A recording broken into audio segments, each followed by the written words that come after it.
ছোট্ট সবুজ গ্রাম। সেই গ্রামে থাকত বেলাল।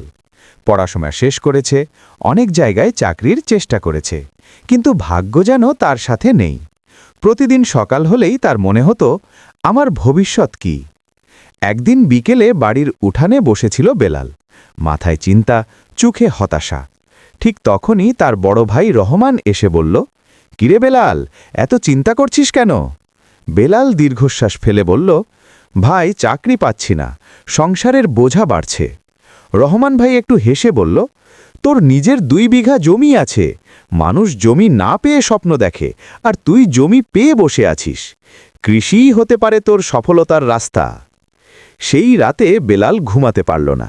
সে ভাবল, সত্যিই তো, আমার নিজের জমি আছে, আমি চাইলে কিছু একটা করতে পারি। জমির পরিকল্পনা, 2 বিঘা জমির ভাগ। পরদিন সকালে বেলাল মাপজোক শুরু করল। গ্রামের এক সার্ভেয়ার এনে জমি ভাগ করল। 2 বিঘা জমিকে সে এভাবে ভাগ করল।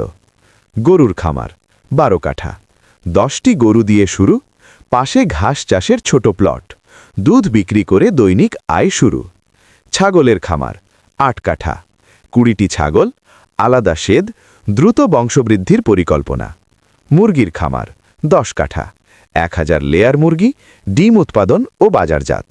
হাঁসের খামার 6 কাঠা, পুকুরের পাশে, 300 হাঁস, প্রাকৃতিক পরিবেশে পালন। পুকুর 15 কাঠা, রুই, কাতলা, মৃগেল চাষ। হাঁসের বর্জ্য পুকুরে প্রাকৃতিক খাদ্য।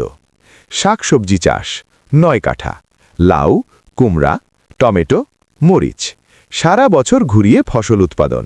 মোট 60 কাঠা, 2 বিঘা। শুরু হলো সংগ্রাম। প্রথম দিকে সহজ ছিল না, টাকা কম, অভিজ্ঞতা কম, কিন্তু বেলাল হাল ছাড়েনি।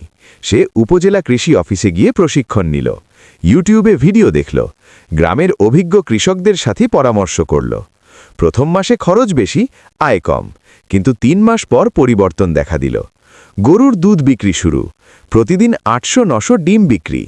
পুকুরে মাছ বড় হচ্ছে, সবজি স্থানীয় বাজারে যাচ্ছে। গ্রামের মানুষ অবাক, যে বেলাল একসময় চাকরির জন্য ঘুরত, সে এখন অন্যদের কাজ দিচ্ছে।